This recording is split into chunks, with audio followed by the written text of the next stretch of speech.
In Nebraska, farming is one of the biggest lifelines to its citizens. Farmers are some of the hardest workers in the entire country, and now with a decade-high 37 farm bankruptcies, flood cleanup, and trade wars, the work will only continue to get harder. I'm 61, what else am I gonna do? So, you kind of keep plugging away and hopefully you can stay in business and keep going. That's Volk Myr, a farmer who owns over 6,000 acres of land in southern Nebraska.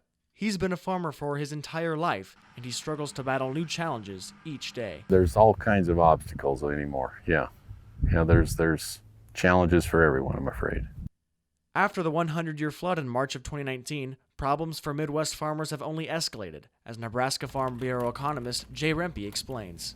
In terms of what they've had to deal with, both with the production issues, with the weather, and the rain and the freezing and all that, combined with what they've had to do on the marketing year, it's been a very challenging year.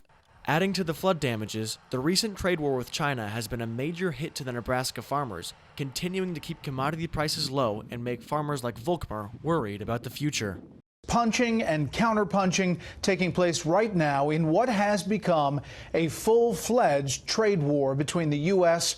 and China. Because we're doing very well with China right now, and we can do even better with a flick of a pen. That the standoff between China and the US could shave $455 billion off global GDP in 2020.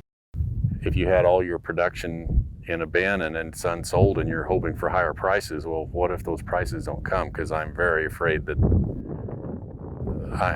I'm pretty scared that they're not going to go as high as everybody would wish. It's been referred to as the perfect storm. Commodity prices, taxation, the flooding from the previous spring, all of these things have come together at the same time to make the struggles much more enhanced for the farmers around the Midwest.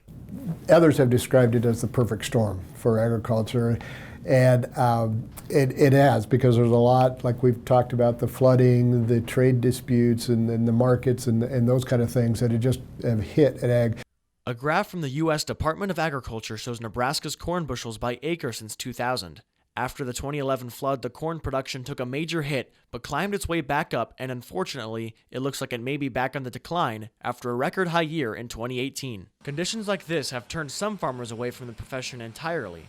It's been something that Volk Myr has thought of for quite some time, but has never actually turned off the combine and hung up his boots. It's a lot easier to get started farming than to quit, and nowadays I don't think it's very easy to get started, but I'm seeing that it's not going to be easy to get out of either. Even with the struggles, Volk Myr has never decided to dwell on his problems.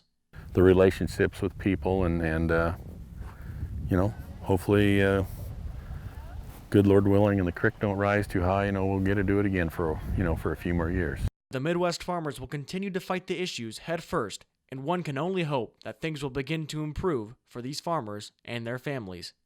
For the Nebraska News Service, I'm Caelan Debban.